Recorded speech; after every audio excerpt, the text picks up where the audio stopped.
Seventh principle. The proper role of government is to protect equal rights, not provide equal things.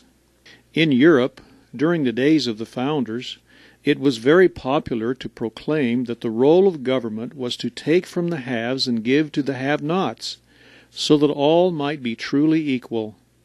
However, the American founders perceived that this proposition contained a huge fallacy. What powers can be assigned to government? The founders recognized that the people cannot delegate to their government the power to do anything except that which they have the lawful right to do themselves. For example, every person is entitled to protection of his life and property. Therefore, it is perfectly legitimate to delegate to the government the task of setting up a police force to protect the lives and property of all the people. But suppose a kind-hearted man saw that one of his neighbors had 2 cars, while another neighbor had none. What would happen if, in the spirit of benevolence, the kind man went over and took one of the cars from his prosperous neighbor and generously gave it to the neighbor in need? Obviously, he would be arrested for car theft. No matter how kind his intentions, he is guilty of flagrantly violating the natural rights of his prosperous neighbor, who is entitled to be protected in his property. Of course, the 2-car neighbor could donate a car to his poor neighbor if he liked, but that is his decision, and not the prerogative of a kind-hearted neighbor who wants to play Robin Hood. How governments sometimes commit legal crimes. But suppose the kind-hearted man decided to ask the mayor and city council to force the man with 2 cars to give one to his pedestrian neighbor. Does that make it any more legitimate? Obviously, this makes it even worse, because if the mayor and city council do it in the name of the law, the man who has lost his car has not only lost the rights to his property, but since it is the law, he has lost all right to appeal for help in protecting his property. The American founders recognized that the moment the government is authorized to start leveling the material possessions of the rich in order to have an equal distribution of goods, the government thereafter has the power to deprive any of the people of their equal rights to enjoy their lives, liberties, and property. A popular fallacy. Those on the receiving end of the program may think this is very just to take from the haves and give to the have-nots. They may say, this is the way the government provides equal justice for all. But what happens when the government comes around and starts taking from those who count themselves poor? They immediately declare with indignation that they have rights in the property the government gave them. The government replies, we decide who has rights in things. The power given to the government to take from the rich automatically canceled out the principle of guaranteed equal rights. It opened the floodgate for the government to meddle with everybody's rights, particularly property rights. A lesson from communism. When the communists seized power in Hungary, the peasants were delighted with the justice of having the large farms confiscated from their owners and given to the peasants. Later, the communist leaders seized 3/4 of the peasant land and took it back to set up government communal farms. Immediately, the peasants howled in protest about their property rights. Those who protested too loudly or too long soon found that they not only lost their land, but also their liberty. If they continued to protest, they lost their lives. Equal rights doctrine protects the freedom to prosper. The American founders took a different approach. Their policy was to guarantee the equal protection of all the people's rights, and thus ensure that all would have the freedom to prosper. There was to be no special penalty for getting rich. The French philosophers cried out in protest, But then some of the people will become very rich. Indeed they will, the founders might have responded. The more the better. In fact, it was soon discovered that the new industrial age required large quantities of private funds in order to build factories, purchase complicated machinery and tools, and provide millions of jobs which had never before existed. The founders felt that America would become a nation dominated by the prosperous middle class, with a few people becoming rich. As for the poor, the important thing to ensure was the freedom to prosper, so that no one would be locked into the poverty level the way people have been in all other parts of the world. Making the whole nation prosperous. It was realized, of course, that some would prosper more than others.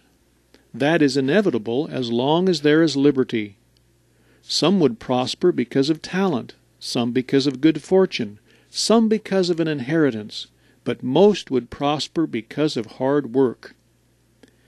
The entire American concept of freedom to prosper was based on the belief that man's instinctive will to succeed in a climate of liberty would result in the whole people prospering together. It was thought that even the poor could lift themselves through education and individual effort to become independent and self-sufficient. The idea was to maximize prosperity, minimize poverty, and make the whole nation rich. Where people suffered the loss of their crops or became unemployed, the more fortunate were there to help. And those who were enjoying good times were encouraged to save up in store for the misfortunes which seemed to come to everybody someday. Hard work, frugality, thrift, and compassion became the key words in the American ethic.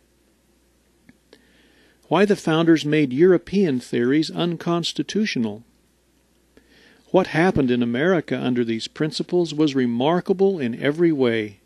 Within a short time, the Americans, as a people, were on the way to becoming the most prosperous and best educated nation in the world, which was amazing to de Tocqueville when he arrived in 1831.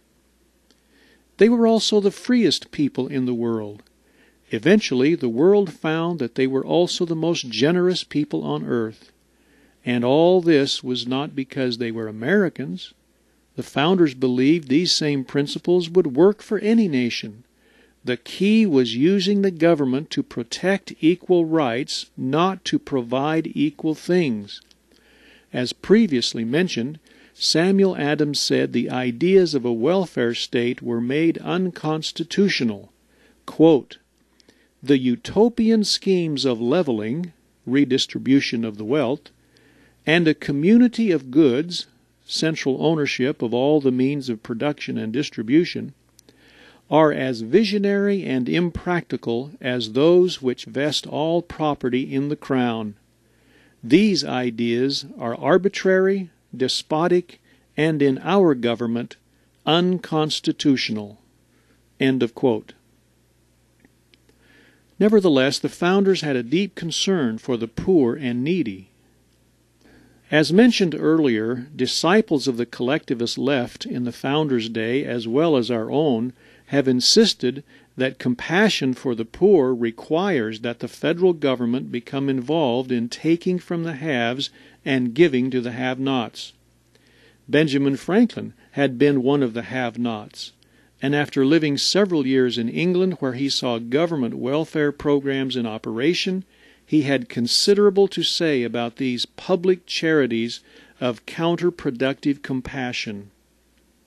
Franklin wrote a whole essay on the subject and told one of his friends, "I have long been of your opinion that your legal provision for the poor in England is a very great evil, operating as it does to the encouragement of idleness. We have followed your example, and begin now to see our error, and I hope shall reform it." A survey of Franklin's views on counterproductive compassion might be summarized as follows. 1. Compassion which gives a drunk the means to increase his drunkenness is counterproductive. 2. Compassion which breeds debilitating dependency and weakness is counterproductive. 3. Compassion which blunts the desire or necessity to work for a living is counterproductive. 4. Compassion which smothers the instinct to strive and excel is counterproductive. Nevertheless, the founders recognized that it is a mandate of God to help the poor and underprivileged. It is interesting how they said this should be done. The founders' formula for calculated compassion. Franklin wrote, quote, "To relieve the misfortunes of our fellow creatures is concurring with the deity. It is godlike. But if we provide encouragement for laziness and supports for folly, may we not be found fighting against the order of God and nature, which perhaps has appointed want and misery as the proper punishments for and cautions against, as well as necessary consequences of, idleness and extravagance? Whenever we attempt to amend the scheme of providence and to interfere with the government of the world, we had need be very circumspect, lest we do more harm than good." End of quote. Nearly all of the founders seem to have acquired deep convictions that assisting those in need had to be done through means which might be called calculated compassion. Highlights from their writings suggest the following. 1. Do not help the needy completely. Merely help them to help themselves. 2. Give the poor the satisfaction of earned achievement, instead of rewarding them without achievement. 3. Allow the poor to climb the appreciation ladder from tents to cabins, cabins to cottages, cottages to comfortable houses. 4. Where emergency help is provided, do not prolong it to the point where it becomes habitual. 5. Strictly enforce the scale of fixed responsibility. The first and foremost level of responsibility is with the individual himself. The second level is the family. Then the church. Next, the community. Finally, the county. And, in a disaster or emergency, the state. Under no circumstances is the federal government to become involved in public welfare. The founders felt it would corrupt the government and also the poor. No constitutional authority exists for the federal government to participate in charity or welfare. Motives of the founders. By excluding the national government from intervening in the local affairs of the people, the founders felt they were protecting the inalienable rights of the people from abuse by an over-aggressive government. But just what are unalienable rights? This brings us to our next principle.